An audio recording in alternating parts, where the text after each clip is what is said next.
Speaker. Thank you, Senator Methu. Senator Chereragei. Madam Speaker, as the Bible says, as Jesus Christ grew in stature and wisdom, I am impressed and I'm always surprised with the wisdom of the young senator as he grows in this house, Madam Speaker. And I'm happy that the information he has given is very up to the point, Madam Speaker.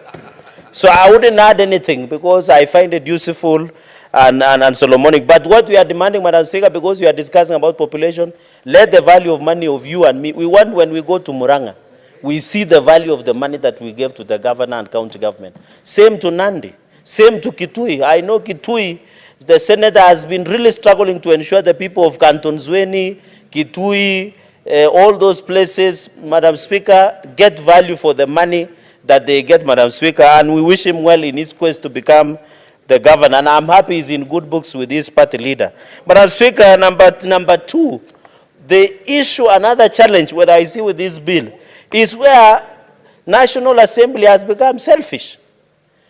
Everything they wanted to do, they have just indicated National Assembly. The issue of electoral units, wards, are in counties. Constituencies are in counties. So when they want to exclude the Senate, when they are doing these processes, Madam Speaker, it's very unfortunate. And in fact, they say, the new clause 24B, they have said, the National Assembly shall, within 14 days of tabling of the report, revise preliminary report, consider the report and forward its recommendation to the Commission. Where is the role of, under Article 93, Madam Speaker, Parliament has been defined as both the Senate and the National Assembly. So why would you be, and you know, I want to agree with Senator Methu. It is the biggest threat to the progress of Parliament and the Republic of Kenya is National Assembly. Because if they are not undermining devolution, they want to dislegitimate the Senate. The other day, and governors must get this right, it is National Assembly who proposed 391 billion. It is Senate who said, let's give 415 billion. In fact, it is us who have pushed National Assembly and the mediated teams that went there to 400 billion, Madam Speaker. So when it comes also to legislation, they want to legislate the Senate out. But we are telling them that we are going nowhere. In fact, Madam Speaker, if today you are due census, there was a guy called Stateman, opinion poll, who used to put the party leader of my brother, Bishop Wambua, as the top. I don't know where that gentleman went. If you are to do Stateman opinion poll today, and to say, can you scrap National Assembly or the Senate? Kenyans will scrap National Assembly because they are continue to embarrass all of us in Parliament, Madam Speaker. And therefore, we cannot allow them to legislate us out of our work that we are elected under the Constitution, Madam Speaker. Number 4, Madam Speaker, on the issue of selection of panel.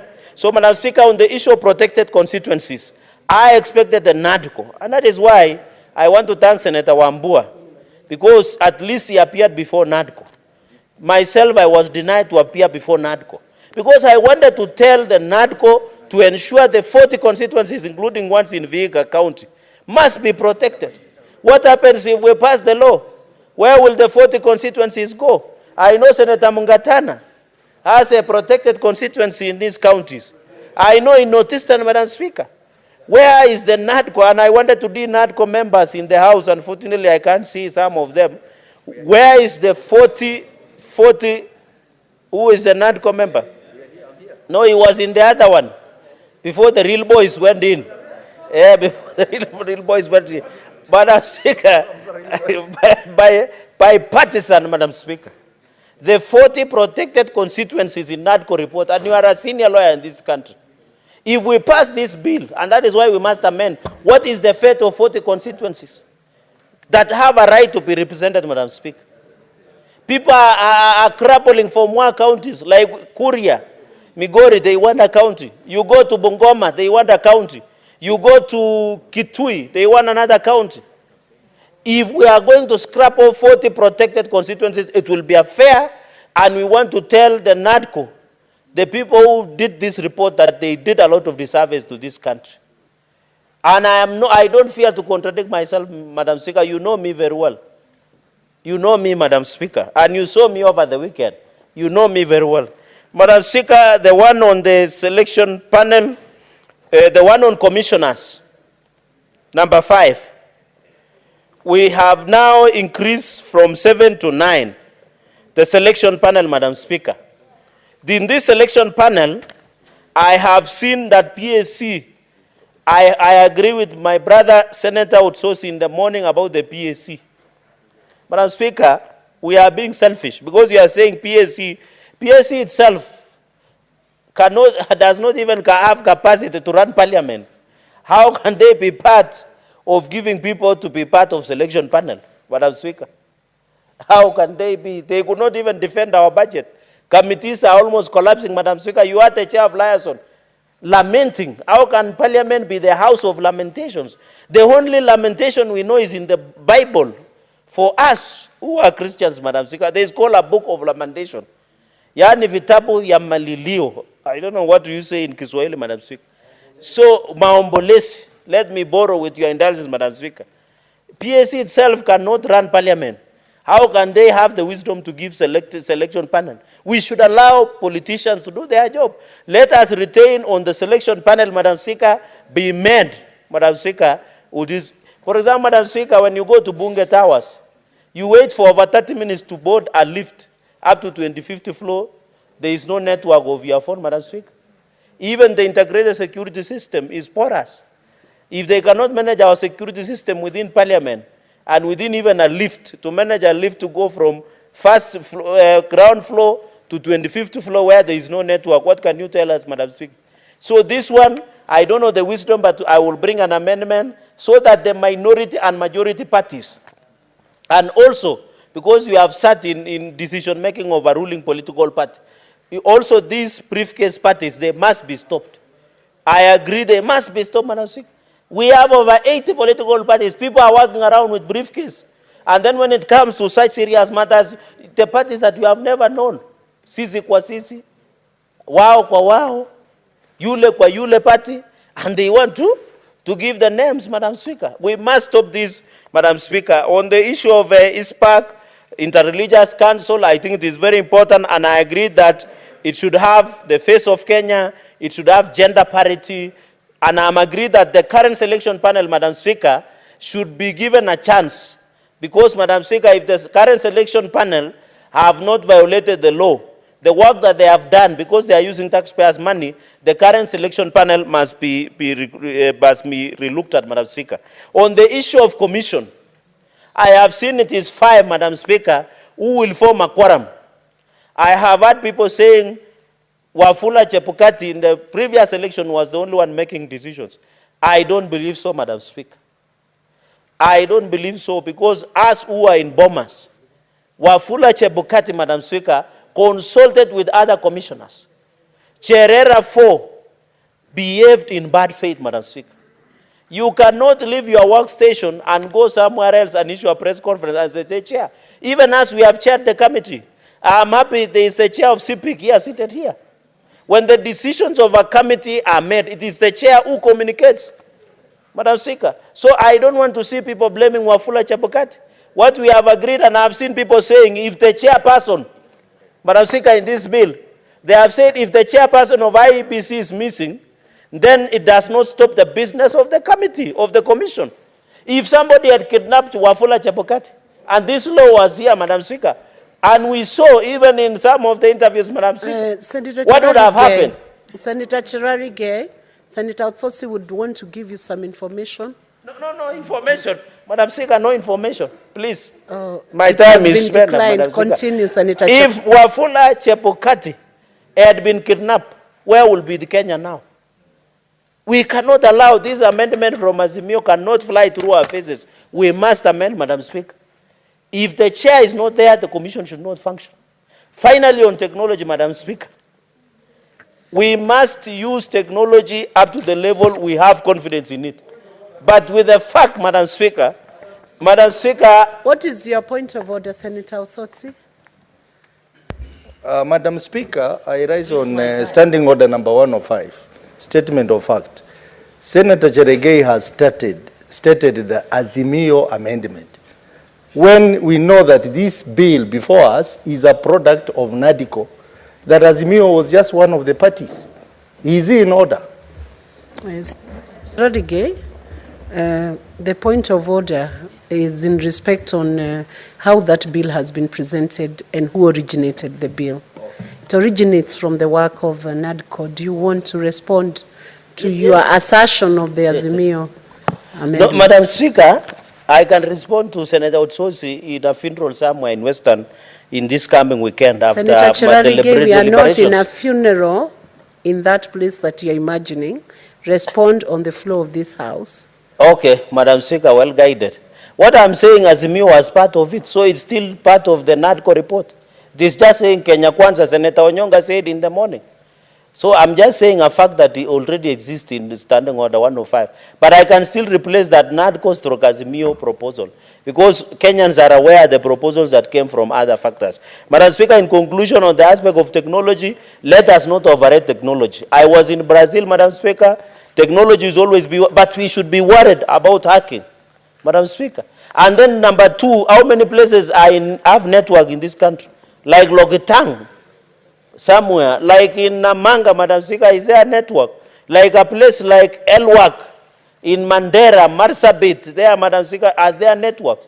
So let us be realistic that it can possible to use technology across the nation in terms of election. We should say let us use hybrid, both manual and technology, Madam Speaker, so that we are fair.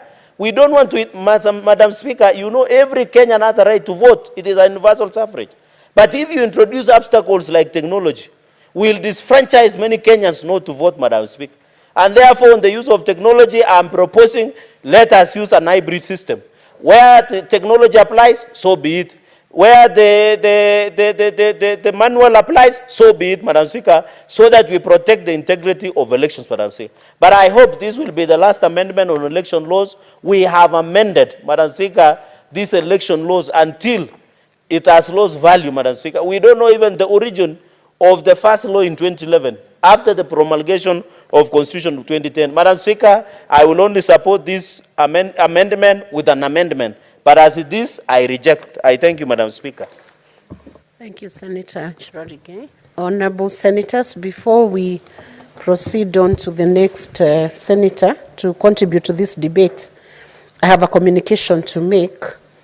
Having reviewed the results of the division under Order 9 on the report of the Mediation Committee in the Division of Revenue Bill, National Bills number 14 of 2024, and due to technical system error, the results of the division was the ayes had 31, not 32, the nays 0, abstention 0, and this error we have checked and is being corrected under Standing Order 90, where if after an electronic or a roll call vote has been made, it's discovered that the number has been inaccurately reported or that an error has occurred in the names of the division list, that fact shall be reported to the Senate and the Speaker shall direct that the necessary corrections be made.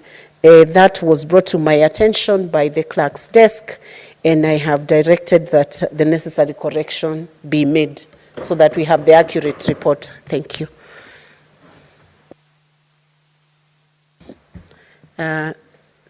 Senator Oburu Oginga.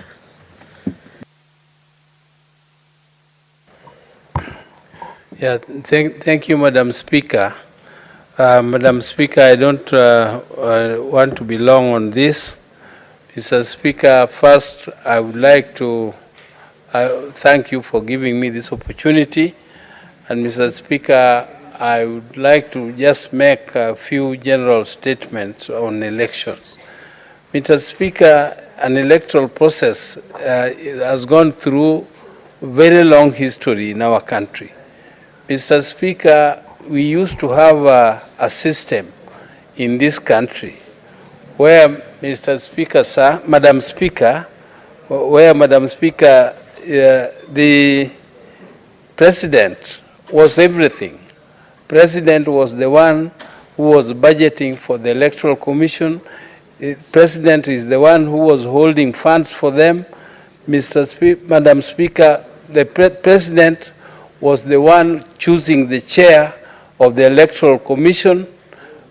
Madam Chair, it was also the same President who was determining the calendar of elections.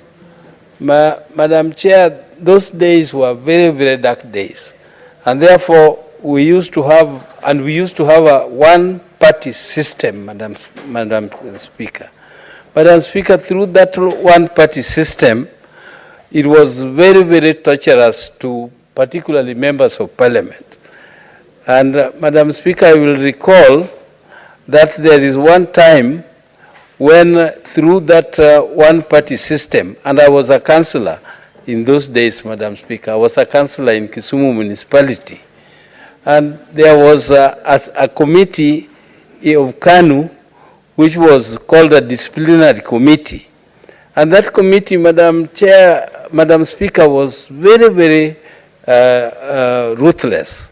If you were charged for any offense of having offended the government or having done some mistake to some leaders or disagreeing with the leader, you would be called to appear before that commission, before that committee of disciplinary in the morning.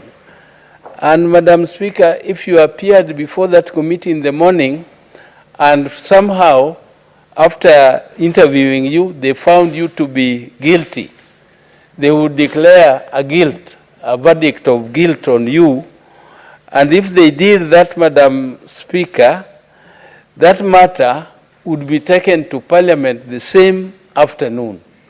And if it was brought to Parliament the same afternoon, Madam Chair, what would happen to you was that the Speaker would declare your seat vacant, because the verdict of that disciplinary committee would be that you have been expelled from KANU. And once you have been expelled from KANU, and KANU was the only party, therefore, Madam Speaker, you need not have any other chance to go to any other party to contest. That was your end.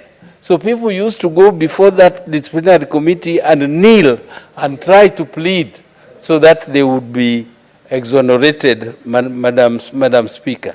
Madam Speaker, because if you were declared guilty, that was almost like the end of your life. It was the end of everything that you had planned in your whole life, Madam Speaker. Madam Speaker, I recall one very powerful minister from Western Kenya appeared and was almost crying in that, before that disciplinary committee, Madam Chair, because if that happened, your seat is declared vacant, it is taken to the Electoral Commission. The Electoral Commission would then declare that seat vacant and announce the date for the elections. The date for the elections would be maybe in a month's time, and within 1 month, Madam Speaker, I can tell you, there would be another member of Parliament here, because KANU would only nominate one candidate for that seat, because KANU had discretion to nominate more than one candidate for one seat. But if they decided to nominate only one candidate, that one candidate will present his papers on the appointed date, and the returning officer was the DC. The DC will declare that the seat has been won unopposed, and but once it is declared unopposed, Madam Speaker, the seat there will be a new member of Parliament before 1 month expires, Madam Speaker. And that would be the end of you, because there was no any other party. Madam Speaker, since those days, this country has gone through a revolution. It has gone through a revolution, through a lot of struggle. People even shed blood in order to get to where we are, Madam Speaker, and a lot of changes. When the new constitution came, Madam Speaker, it was like something like God sent. It was God sent because now those dates, those election dates, which the president used to tell us. I was in this parliament, Madam Speaker, when the president used to tell us that the date of election will be announced by him. It is a secret weapon. It is a secret weapon which he could use to, to deal with the opposition, whoever was trying to bring whatever issues. So, Madam Speaker, those days are long gone. We are now discussing a whole bill which now gives details, even a select committee to select the chairman of the Electoral Commission. This is a big revolution, Madam Speaker. I'm so happy that we have come to this stage where we are even talking of auditing elections. Going through a process of auditing the elections, Madam Speaker, which is something which was unheard of. This is something which I'm very, very pleased about, Madam Speaker. Even though we cannot have a perfect bill, Madam, the NADCO team sat, they went through the whole electoral process, they found out the weaknesses, they identified those weaknesses, and they tried their best to do improvements on them. I can see that we still have some of us who are still having some ideas on the improvements they still want to do on amendments, which is their right as per our constitution. They have a right to do amendments, but Madam Speaker, I hope that the amendments which will be made at the committee stage will not be those amendments which will dilute this bill and take us back again to some dictatorial regimes where we are going to go back again to some powers deciding who is going to be our chairman of the Electoral Commission, who is going to be the commissioners, and so on. Because now details have been made on how a selection committee will be selected, and I hope, Madam Speaker, that these improvements which have been suggested here will be for the good, and we shall never have a situation where we go back again to the situation of 2007 where people start fighting again. Senator Oburu, would you like to be informed by Senator Mungatana? Yes. Okay. Senator Mungatana. Madam Mungatana can.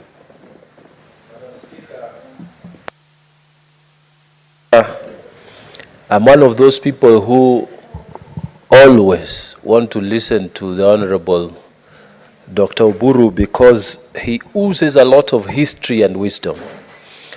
The information I wanted to pass to Honorable Senior is that the proposed amendments actually don't go towards diluting the NADCO report. The proposed amendment, Honorable Senior, they go towards making sure that any moves that are going to come, reports that are going to come, will come to both the National Assembly and the Senate.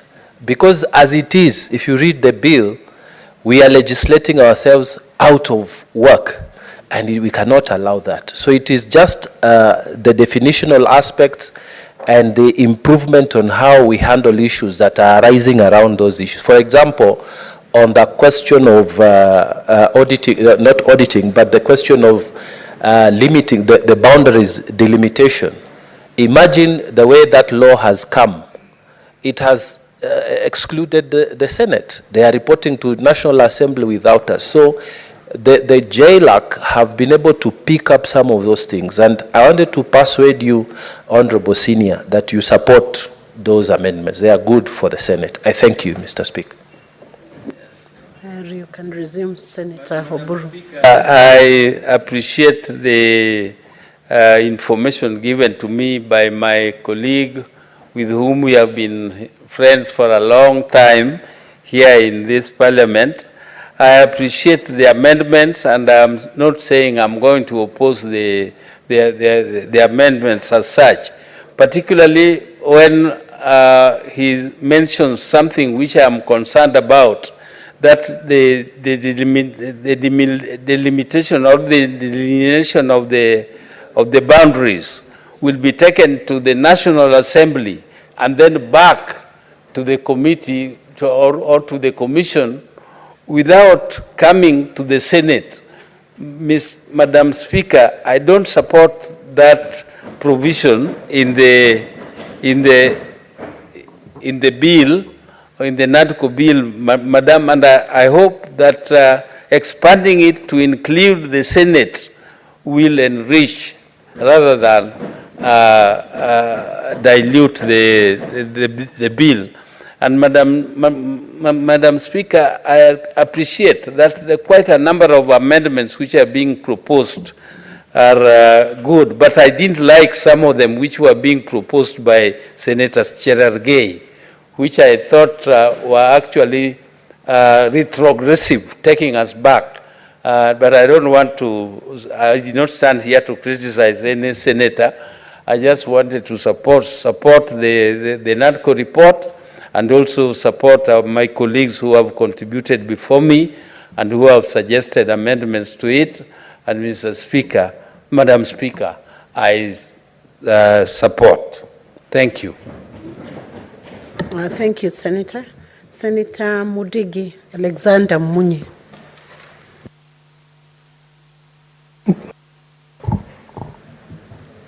Asante Bi Speaker, yangu ni kuunga mkono mjadala ambaye inazungumzia mambo ya IEBC na commissioner na pia mambo ya mpaka, na ningeomba Bwana Bi Speaker, mambo yaangaliwe na njia ile inafaa. Wale watu watakuwa tumekubaliana kama ni commissioner kama tisha, waangalie mpaka vile watakuwa nafanya kazi ile inafaa. Kwa sababu Bi Speaker, nakumbuka wakati tulishauriwa kulikuwa na shinda ya malipo ya wale watu magari na wale walikuwa wamepatiwa kazi kandarasi ya kupepa wale watu walikuwa naenda kuangalia mambo ya kura. Na mpaka leo unakuta kaunti nyingi watu wengi wa kupata zile pesa. Hata nakumbuka tulikaa kama mwaka moja, nikuja nikasoma hiyo statement hapa na watu wengine wakaendelea kulipwa. Bi Speaker, hii mambo inafaa iangaliwe na njia ile inafaa, kwa sababu nakumbuka tulikuja hapa tuletwe na mwananchi, na siku hizi mambo mingi tumekubaliana iende mpaka masinani. Unakuta mambo ya serikali ya Kenya Kwanza inasema mambo kama ni kilimo iende masinani, kama ni mambo ya afya iende masinani, kila kitu yote imepelekwa kwa mwananchi. Na ndio naona siku hizi tunakaa hapa tukiongea mambo ya ukatusi. Na ndio naunga mkono pia mambo mengi inaonekana ni kama inaangaliwa na MP, lakini ingeomba pia wale watu wanajua mambo ya county ni governor na pia na senator, kwa sababu kila kitu yote hata mashamba iko katika county zetu. Bi Speaker, ningeomba wakati kutaangaliwa mambo ya mipaka, kama Embu County tuko na constituency 4, mimi ningeomba hakuna hata moja ingefaa kuguswa. Hiyo constituency 4 iko na wajumbe 4 na pia na senator moja na women rep na governor, kwa sababu najua tukianja hivyo tutaanza vita ambaye haitakuwa ikitupeleka vizuri. Ile ningeomba ni mambo ya ward. Tuko na ward kidogo, zile ward siongezewe. Kama tukiangalia kama Mbeere North iko na ward 3 na ward moja ambaye inaitwa Evrori ward imekuwa ni kubwa, lakini inatoshana na zile ward 2. Kwa hivyo kama kungewezekana kama Mbeere North ipatiwe kama hiyo ward moja iganywe iwe ward 2. Tukienda kama upande wa Mbeere South, tuko na Mbeere South tuko na ward zingine kama 5, lakini ukiangalia ward ambaye ya Mafuria pia ni kubwa, na pia ward ya Mbeti South ni kubwa, na ward zingine hata Mwea. Mimi ningeomba wale watu wataangalia, hakuna haja ya kupunguza, ni kuongezea ward siwe nyingi, ndio iwe mwananchi anafikiwa na mambo ya kazi kule masinani. Na hiyo kitu yote pia nikisema upande wa Embu ya juu tuko na ward kama nyingi, na unakuta kama ward inaitwa Ngenda ward ni kubwa sana, iko na watu wengi sana. Pia Pia naangalia wodi ya Kilimari, unakuta ni kubwa. Pia naangalia wodi ya Kilimu. Ningeomba pia tukifuata hiyo, wodi siongezewe, lakini mambo ya kusema tu watu wengine waunganishwe na wale wengine, hiyo naona haifai. Pia na tuko pale, tuko na Runyenjes, tuko na watu wengine kama Gatuni North. Unakuta ni kubwa sana. Tuko na Kilimu wodi, tuko na wodi nyingi. Kwa hivyo ningeomba kama upande wa Embu, constituency isiwe inapunguzwa hata moja. Kwa sababu nimeona pia mambo ya mipaka iangaliwe. Tukienda kama kwa vijiji, unakuta kama Mbeere North, unakuta kuna watu wako upande wa Tharaka Nithi. Unakuta wakati wanapiga kura, wanapiga vizuri. Mambo ya elimu iko Mbeere North, iko Embu County, hata mambo ya afya. Lakini unakuta kuna mgawanyiko ya watu wa Tharaka Nithi na watu wa Embu County wakipigana pale, wakisema hao watu ni wetu na hawa ni wetu. Kwa hiyo ningeomba ile kamati tutachagua iweze kuangalia vile mwananchi atafanywa kazi kulingana na vile inafaa. Kwa hiyo Mr. Speaker, ningeomba Embu County, hiyo sub county ine, constituency ine ikae hivyo, na pia ningeomba katika Mbeere South ni kubwa sana, iongezewe iwe constituency mbili, tuwe na wajumbe wawili. Upande wa Embu ya juu na iongezewe iwe ward kama Gaturi North na Kilimu ward, na pia ward nyingine inaitwa Beti North iunganishwe pamoja, ndio tuongezewe constituency nyingine tuwe na wajumbe. Kwa hivyo ningeomba wale kamati inaenda kuangalia hii mambo yote iweze kuangalia Embu County, tuko na constituency ine, tuongezewe constituency nyingine mbili, moja itoke Mbeere North, itoke Mbeere na nyingine upande wa Embu. Kwa hiyo Mr. Speaker, mimi ningeomba hii mambo iangaliwe vizuri, ndio ile mwananchi alituleta hapa katika Senate hata yeye afurahie. Na tunajua wakati hiyo kazi itafanyika, utakuta mambo itakuwa ni mzuri, kwa sababu tunafaa mwananchi aweze kuhudumiwa kulingana na njia ile inafaa. Na ndio mara mingi sisi tumekuwa tukipigania ukatusi, ndio magavana wapatiwe pesa ile inafaa, ndio iweze kwenda masinani. Na wakati tuongezewa ward na constituency, pia tunajua hiyo itatusaidia national government kupeleka pesa kule masinani, ndio mwananchi yule ametuleta hapa ndio aweze kuhudumiwa na njia ile inafaa, katika upande wa kilimo, upande wa afya na upande wa elimu na mambo zingine. Kwa hivyo Mr. Speaker, naunga mkono, lakini mpaka kuna mahali inafaa iangaliwe. Kwa hivyo Mr. Speaker, mimi nikiwa senator wa Embu County naunga mkono ati ile constituency ine hakuna mmoja inafaa iguswe, naunga mkono iongezewe kama mbili, na pia ward siongezewe, ndio tuwe na ward nyingi, ndio mwananchi aweze kufanywa kazi. Kwa hivyo Mr. Speaker, mimi nikiwa senator wa Embu County naunga mkono, lakini iwe na marekebisho, inafaa irekebishwe. Ni mimi senator wa Embu County, Senator Alexander Mundigi, ambaye ni daktari, deputy party leader wa chama ya NDP. Asante Mr. Speaker. Senator Mundigi, thank you. Your titles are duly noted by the House. Senator Sigei Wakili Hilali Kiprotich.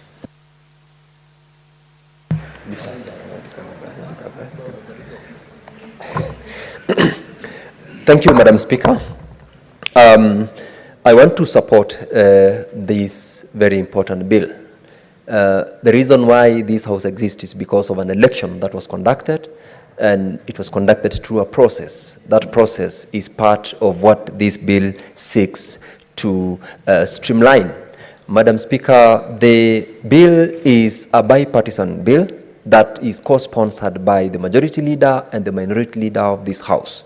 It therefore means, Madam Speaker, that the issues that have been put in this bill are issues that both parties of the House have had a position in a bid to ensure that we support and enhance the transparency, the process of undertaking the election from one cycle to the other. Madam Speaker, however, in the process of undertaking public participation and in engaging players within the election sector and cycle, several proposals have come out, and members have spoken to those many proposals, including the proposals on certain amendments that the members are seeking to introduce in order to make sure that ultimate document that we will pass as a House will have spoken to all the issues, including, Madam Speaker, the aspect where we are talking about the reports that comes out of an audit process arising from an election cycle that the Independent Electoral Commission has conducted, to be also brought before this House.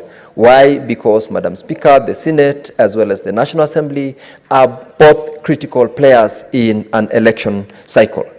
In as much as then, Madam Speaker, that it is a co-sponsored bill, I believe that these particular proposals, particularly on the aspect of expansion of the qualifications for those who will be required to be nominated as members of the IEBC Commission, the objective behind that particular proposal is to facilitate diversity of knowledge. Election, in as much as we say, is I would say manual, a combination of both manual and ICT or technology related. In this case, the requirement that one or some of the members who will be appointed in to become commissioners should have extensive knowledge in ICT, in finance or related expertise. It is aimed at ensuring that we have people who, should we go full technology in our election, we have commissioners and we have also secretariat that will be able to speak within certain aspects of understanding what technology in the election involves, what are the aspects that we need to improve in our current election processes.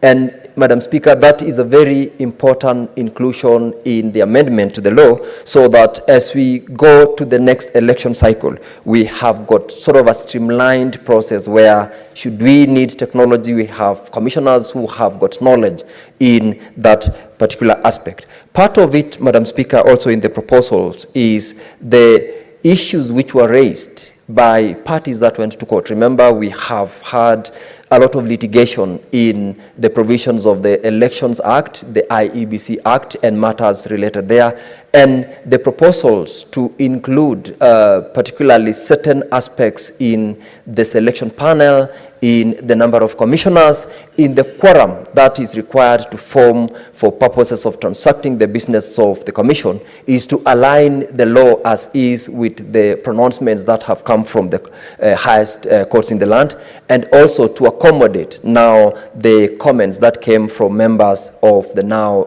non-NADCO committee.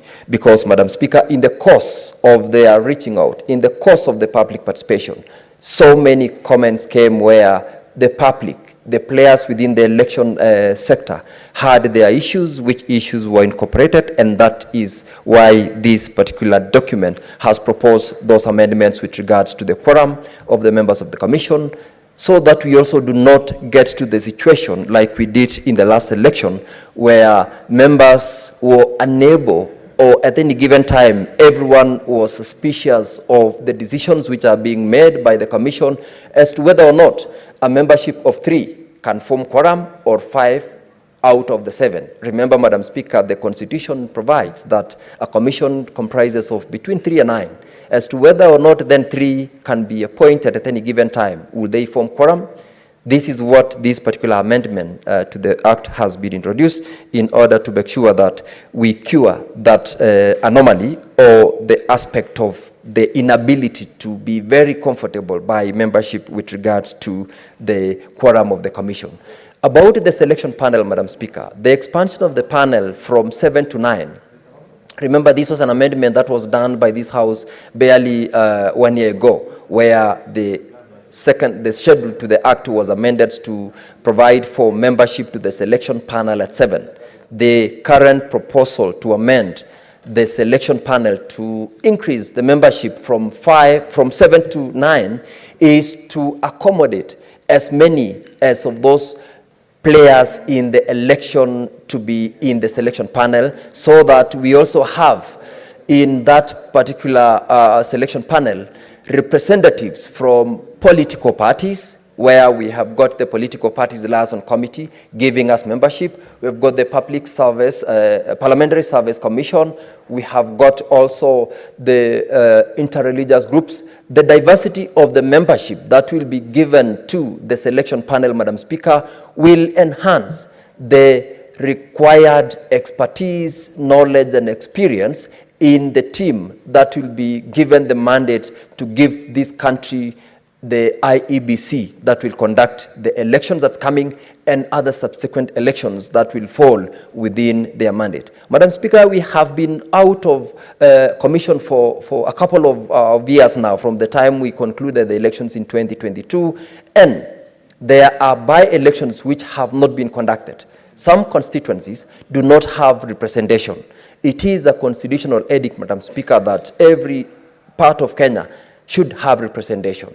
The absence of the commission has led to those particular constituencies and wards from across the country do without the representation, which is something that is against the Constitution of Kenya. Passing this bill, Madam Speaker, will allow such constituencies and wards to undertake by-elections and also have their representation, because that is their constitutional right, and without the commission, they definitely cannot have their representation. The proposed amendment, Madam Speaker, further provides for the current membership of the selection panel to be protected in that they are entitled to apply and be considered as members of the selection panel. You are aware that immediately when the current selection panel that is in place was appointed and was sworn in, they embarked on advertising for the position of commissioners to the IEBC. They have done certain processes, which process, of course, were technically frozen by the developments that came when NADCO committee was set up, starting with the bipartisan team and then thereafter the NADCO committee. So this particular group has been given an opportunity to equally participate in application to be members and also to participate if they were to be successful in being selected in the selection panel for the next team of commissioners to the IEBC.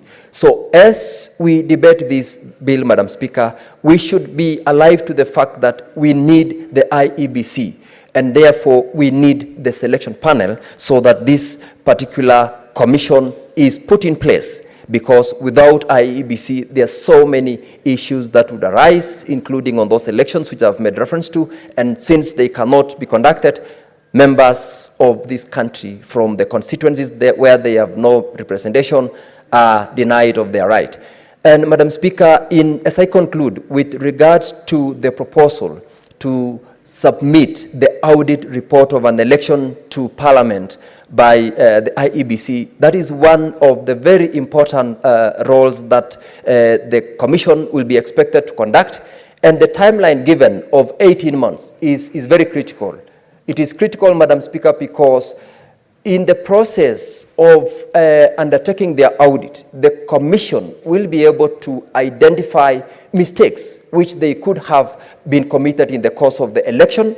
They will be able to know what corrections needs to be done, and submitting it to Parliament within 18 months of a general election, Madam Speaker, will give room to Parliament to process relevant legislative changes or amendments to the present law, so that as we approach the next cycle of election, if there were mistakes which were committed, if there were certain missing links within the law, then the Parliament will be able to do the right thing by correcting or amending the law. And more importantly, the proposal that the committee made to make sure that such an audit report comes to Parliament and not the National Assembly, as it had been earlier on proposed by the bill that was passed by the National Assembly. And the reason behind that particular proposed amendment, Madam Speaker, is that if we are talking about any audit of an election process, Senate is part and parcel of an election sector or department, because members of this house have been brought to this house by an election process. Excluding them, Madam Speaker, therefore, would have been an injustice to the Senate and would have been actually derogating from the constitutional provision of the recognition of the House of Senate in the Constitution. Similarly, if it's about delimitation of boundaries, if we are delimiting boundaries, including wards at the lowest level, the Senate must be involved. And that is the wisdom the committee felt it is appropriate that each reference to National Assembly be replaced by reference to Parliament, so that both houses at any given time when it comes to matters election are involved. So, Madam Speaker, I support this bill and I urge members of this House to fully support the amendments which have been proposed so that we pass this bill as soon as we can to facilitate the creation of the IEBC and therefore entitle Kenyans to have representation across the board. Madam Speaker, I thank you. Thank you, Senator Chereragei. Senator Beatrice Akinyi Ogola. Madam Speaker, I want to support this bill from the word go, Madam Speaker, and largely because, Madam Speaker, this was a great initiative of the NADCO report. Madam Speaker, NADCO itself was a demonstration of leadership in this country when great leadership came together and decided that it was time that we sat down as Kenyans and the two groups were formed to deliberate on a number of issues, Madam Speaker. NADCO demonstrated leadership, and in the negotiations, Madam Speaker, and as we all know that negotiations are give and take, Madam Speaker, each team came up with their issues that were put on the table for deliberations, and we want to appreciate them that they were able to deliberate on the issues at hand as was presented by the two teams, and at the end of the day, Madam Speaker, they came up with what is referred to as NADCO. Madam Speaker, it also just demonstrates that with elections, elections come and go.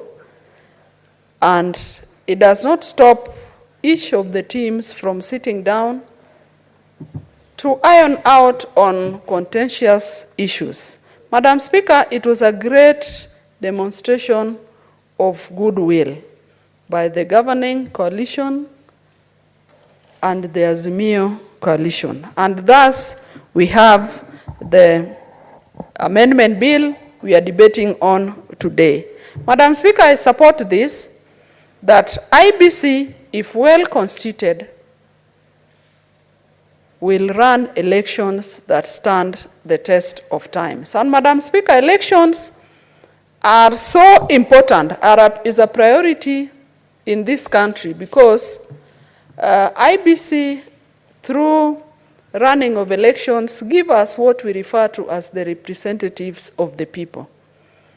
And the products that IBC give are seated in and legislating in county assemblies as members of, elected as heads of wards in this country. They are seated in parliament as a National Assembly as members of parliament representing different constituencies.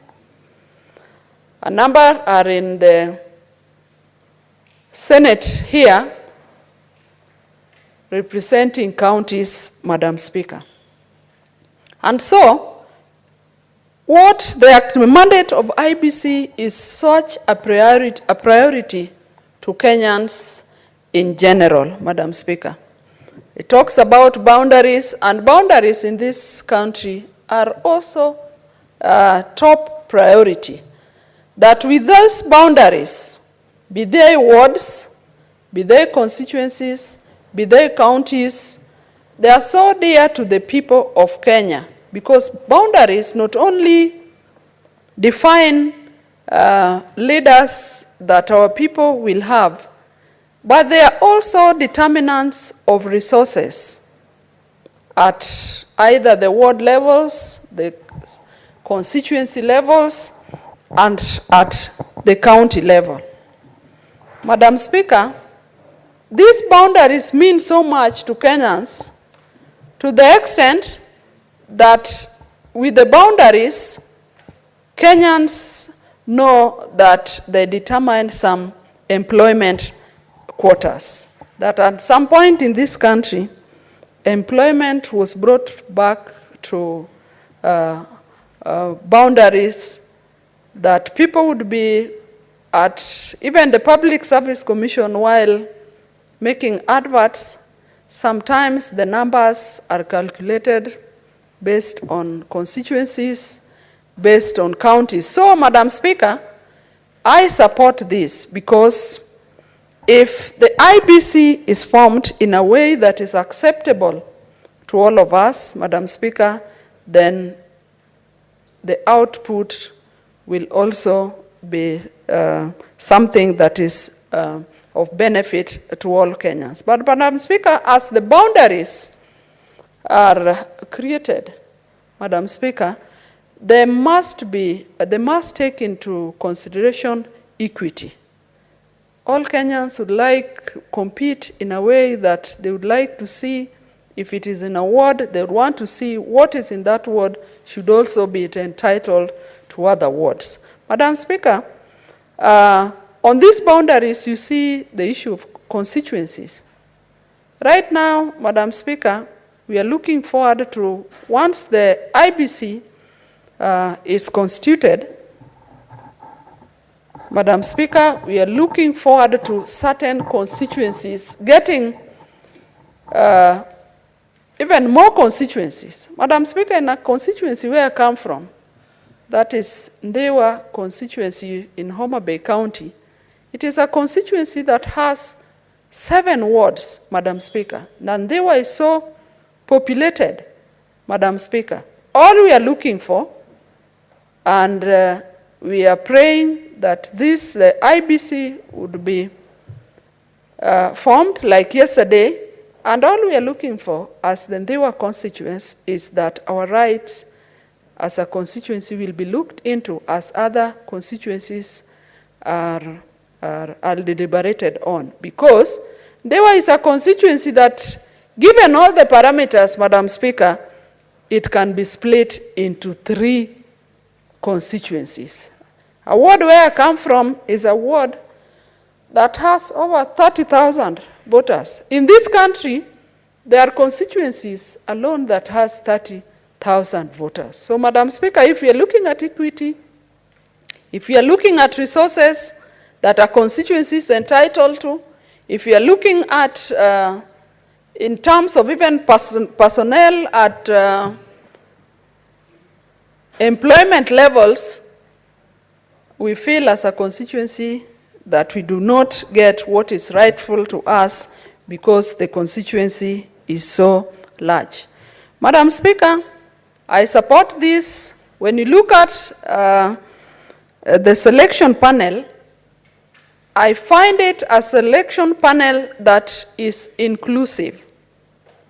We are here as a country talking about carrying everybody into our decisions and into our actions.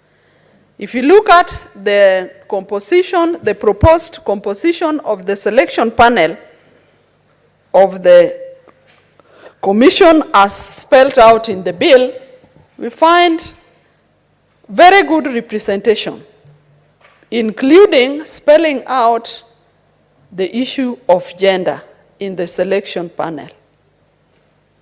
I therefore support the proposed selection panel as brought out in the bill.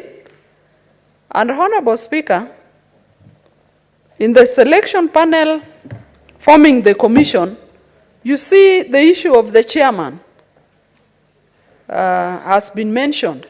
And here, Honorable Speaker, we are talking about a chairman that will be a spokesperson of a number of commissioners.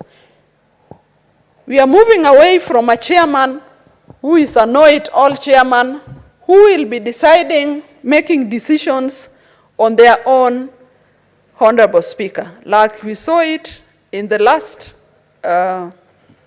commission, we had a lot of disgruntlement. And I'm supporting this amendment because to me, it is going to cure some of those challenges that we have, Honorable Speaker. Honorable Speaker, the only missing link that was left out in the NADCO report was about the 2/3 gender rule that has been contentious in this republic. And Honorable Speaker, the 2/3 gender rule is a constitutional right. And when we talk about the 2/3 gender rule, Mr. Speaker, sir, we are not talking about women, because a number of us, including a very senior senator seated next to me here, Professor Gender, a man I hold very highly. Whenever he talks about gender rule, he thinks it's about women. I would like to tell everybody that thinks that way, that the 2/3 gender rule is an affirmative position that may benefit, not benefit, may give women the opportunity to represent the women agenda at this point of time, but in the years to come, it may be the men that will need the affirmative position. So the NADCO report left out the 2/3 gender rule, and I'm looking forward, as I support the amendment bill, the IBC amendment bill, I'm looking forward to an IBC composed that will look at the needs of Kenyans, that will be able to help us implement that constitutional requirement. And Honorable Speaker, this is possible by the nominating parties that in their party list that will be presented to the IBC then, the parties must come out to present constitutional lists that will meet the threshold of the Constitution. Even at the nominating level, parties must go ahead. Honorable Speaker, I talk about this because it is the same parties that helped to constitute the NADCO committee that has given forth to the bill that we are talking about, its amendment today. So the 2/3 gender rule, Honorable Speaker, I believe can be resolved at the IBC level once IBC is composed, and at nominations when the parties are presenting their list, the parties must be able to present lists, as I said, that will meet the constitutional threshold. Honorable Speaker, I support this amendment because it is progressive, Honorable Speaker. It moves us from some point to some point.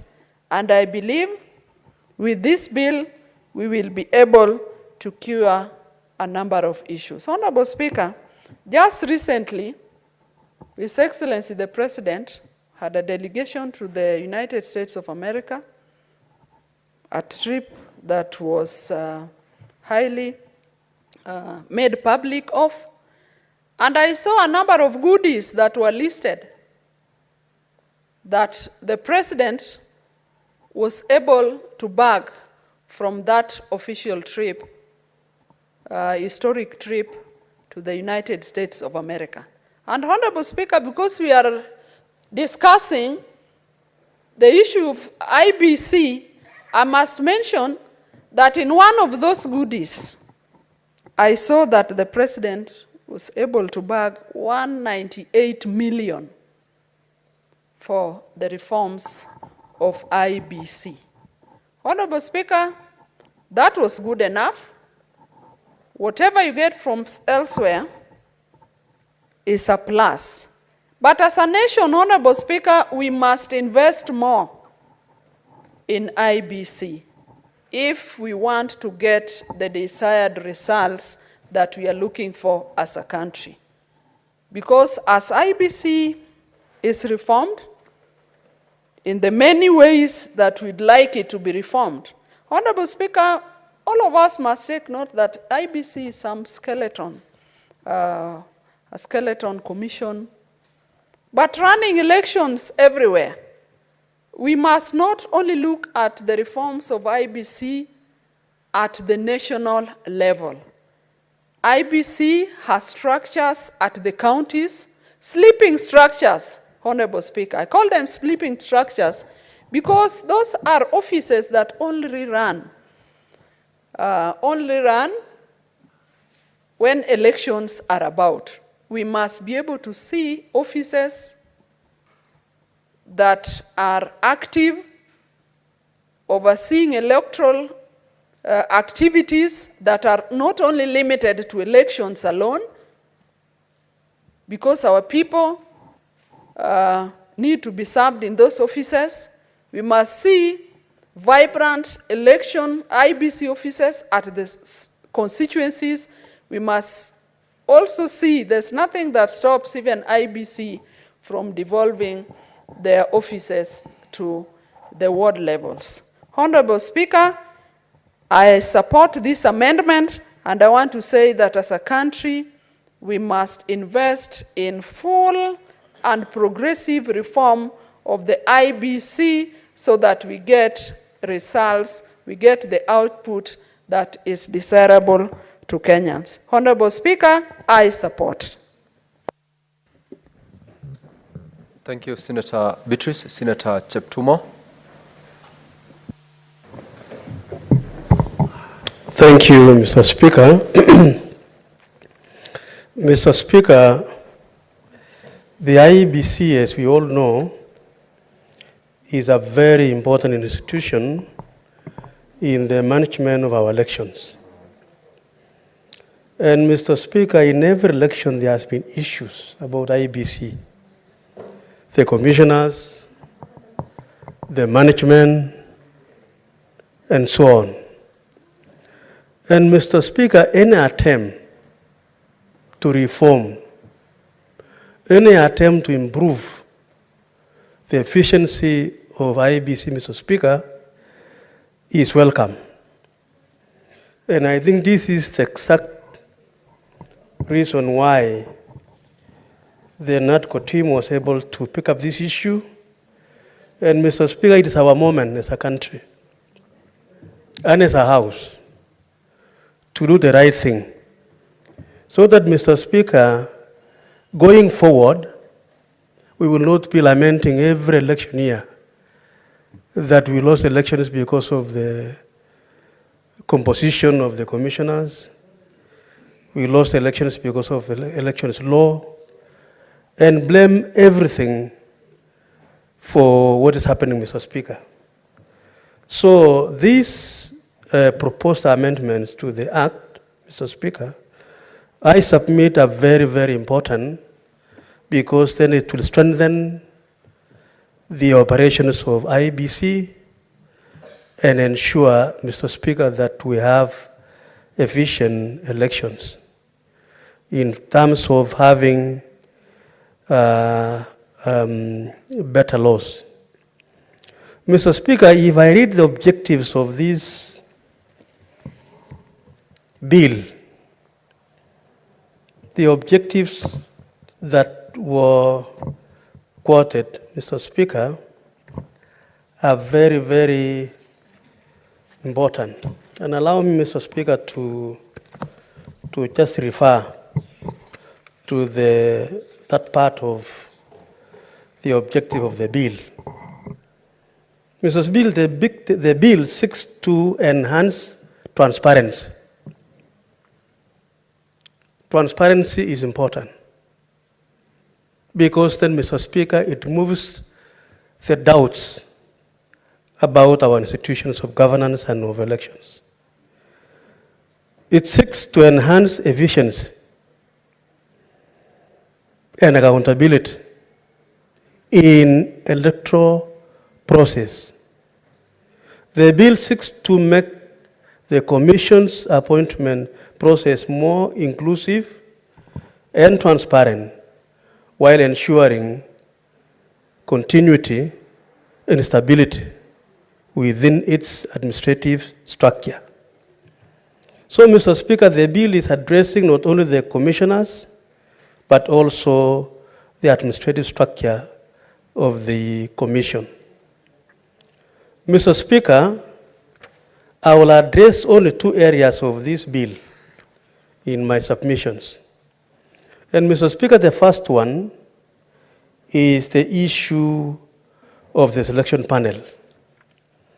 Mr. Speaker, I want to inform the House that the current selection panel, as constituted, Mr. Speaker, I participated in this law when I was the chairman of Chereragei in the National Assembly. And Mr. Speaker, if you read first schedule of the current law, the current IBC Act, Mr. Speaker, if you look at the membership of the selection panel, and this is the law that we passed that time in National Assembly, the membership is 4 persons, being 2 men and 2 women nominated by the Parliamentary Service Commission. Those are 4. Then 1 person nominated by the Kenya Conference of Catholic Bishops. 1 person nominated by the National Council of Churches of Kenya. 1 person nominated by the Supreme Council of Kenya Muslims. 1 person nominated by the Evangelical Alliance. And finally, 1 person nominated by the Hindu Council.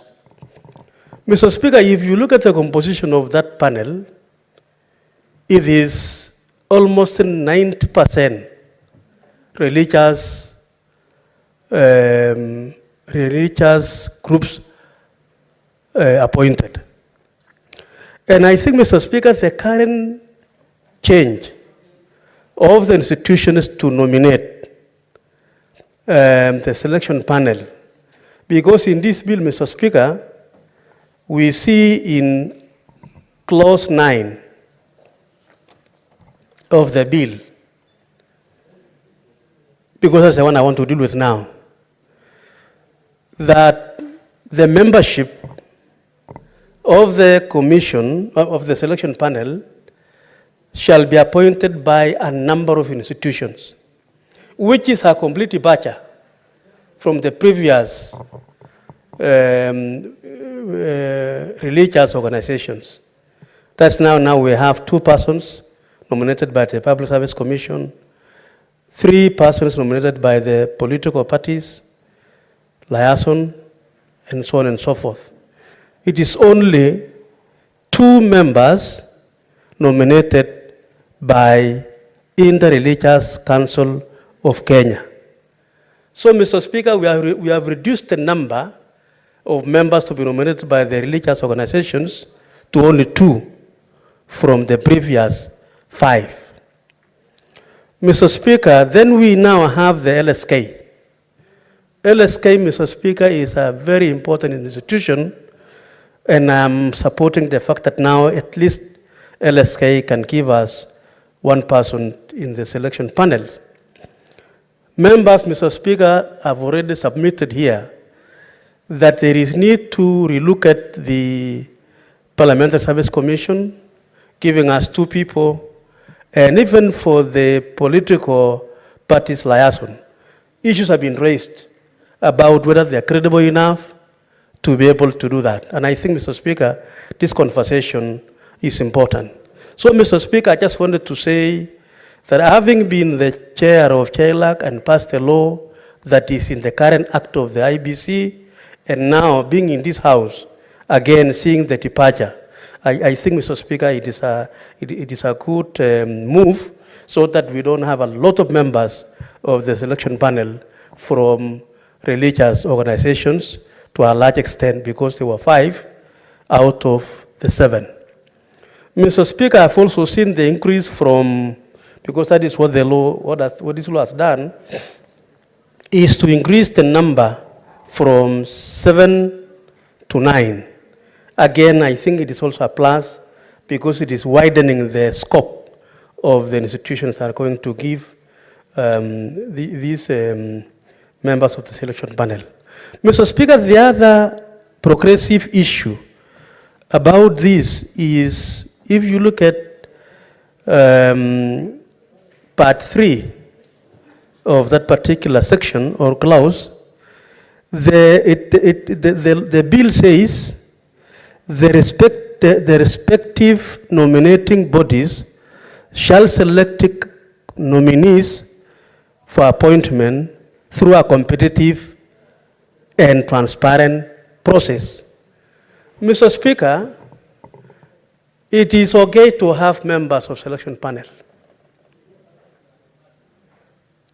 But, Mr. Speaker, the process of identifying those members in terms of their capacity, in terms of the expertise, in terms of the exposure, in terms of the knowledge, so that, Mr. Speaker, when we have a selection panel, we don't have members who are just picked from nowhere.